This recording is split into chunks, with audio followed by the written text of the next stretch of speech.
नमस्कार। आज की दुनिया में ना जानकारी हर तरफ है। मतलब खबरें हैं, सोशल मीडिया है, हम आपस में जो बातें करते हैं वो भी। जी हाँ, बिल्कुल।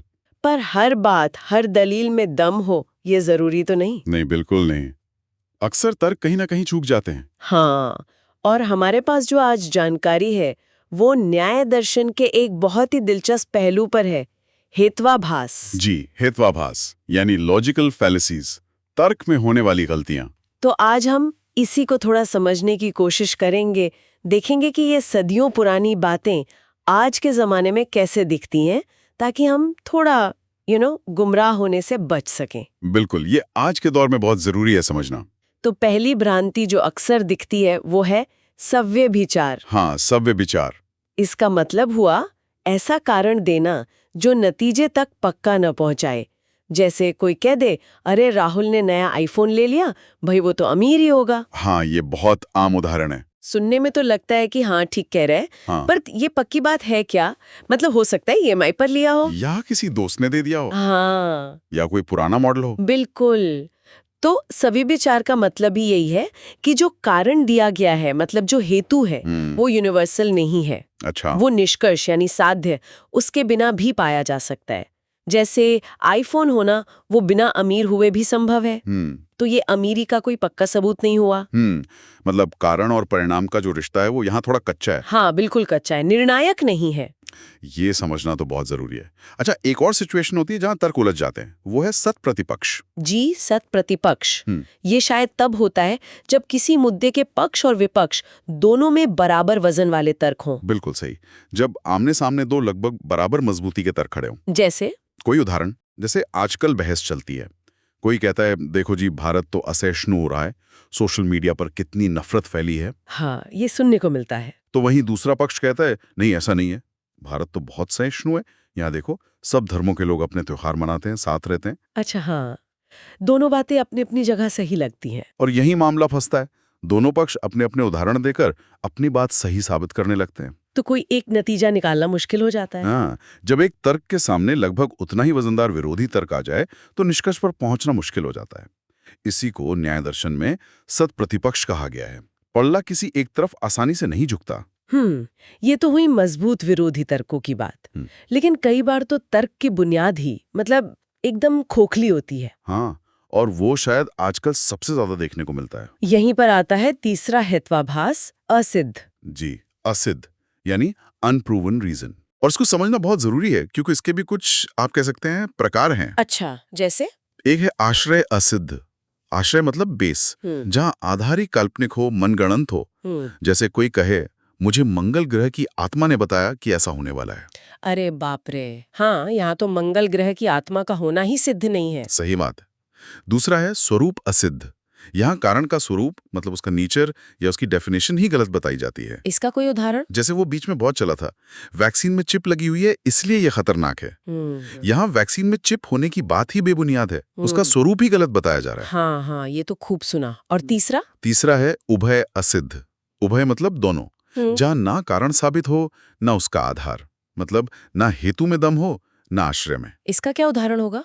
जैसे कोई कहे, राहु केतु की दशा चल रही है इसीलिए नौकरी चली गई। ओह। यहाँ ना तो राहु केतु का नौकरी पे असर होना साबित है, नहीं नौकरी जाने का उनसे कोई सीधा तार्किक संबंध प्रमाणिक है।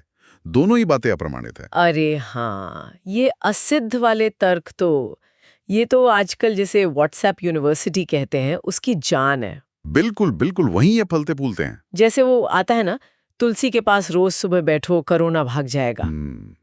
ये तो आश्रय सिद्ध हो गया शायद। हाँ, कह सकते हैं। या फिर कोई जटिल सामाजिक समस्या का एकदम आसान पर बेबुनियाद कारण बता देना। जैसे कह देना कि फला ग्रुप के लोग ज्यादा बच्चे पैदा करते हैं इसलिए देश तरक्की नहीं कर रहा। ये स्वरूप असिद्ध का उदाहरण हो सकता है क्योंकि कारण का स्वरूप ही दोषपूर्ण और अप्रमाणित है। हाँ, इस तरह के दावे बिना किसी डेटा या प्रमाण के किए जाते हैं। बिल्कुल। और वो क्रिप्टो वाला तर्क भी। हाँ, क्रिप्टो में पैसा लगा दो पक्का करोड़पति बन जाओगे। ये भी तो असिद्ध ही हुआ ना। जी, क्योंकि नतीजा पक्का नहीं है, बहुत लोगों ने पैसे गंवाए भी हैं, तो ये दावे, इनका कोई ठोस प्रमाण या तार्किक आधार होता ही नहीं है। सही बात है।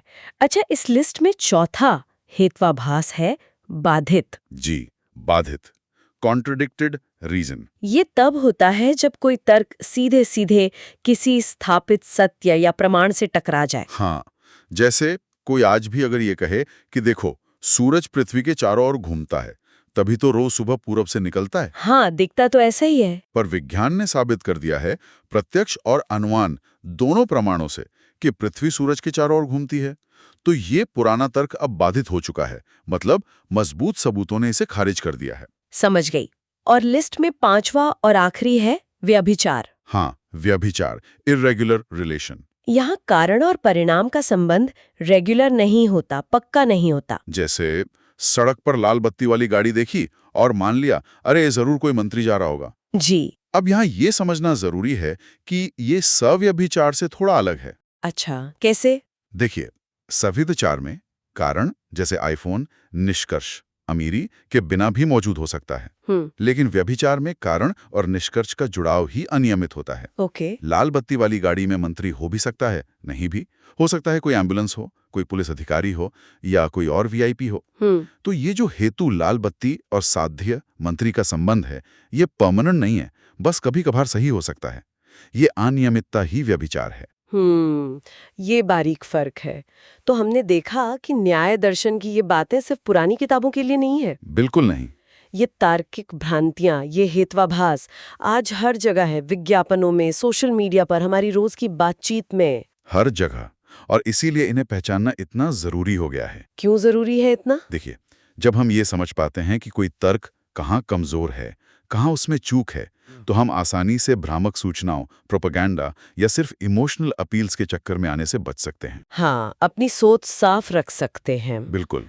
और फिर चाहे स्वास्थ्य का मामला हो या पैसे निवेश करने का या फिर वोट देने का फैसला हो, हम ज्यादा प्रमाण आधारित, तथ्यों पर आधारित सोच अपना पाते हैं। सही कहा। तो जाते जाते हम अपने सुनने वालों के लिए एक सवाल छोड़ जाते हैं। जी।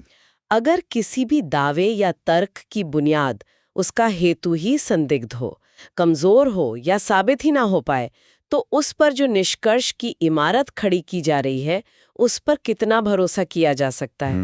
ये सोचने वाली बात है। अगली बार जब भी कोई तर्क सुने या पढ़ें, तो एक पल रुककर उसके पीछे के कारण, उसके हेतु की प्रामाणिकता पर जरूर गौर करें। शायद ये छोटी सी आदत हमें बहुत सी गलत फहमियों और गलत फैसलों से बचा ले। बिल्कुल, तर्क की कसौटी पर कसना बहुत जरूरी है।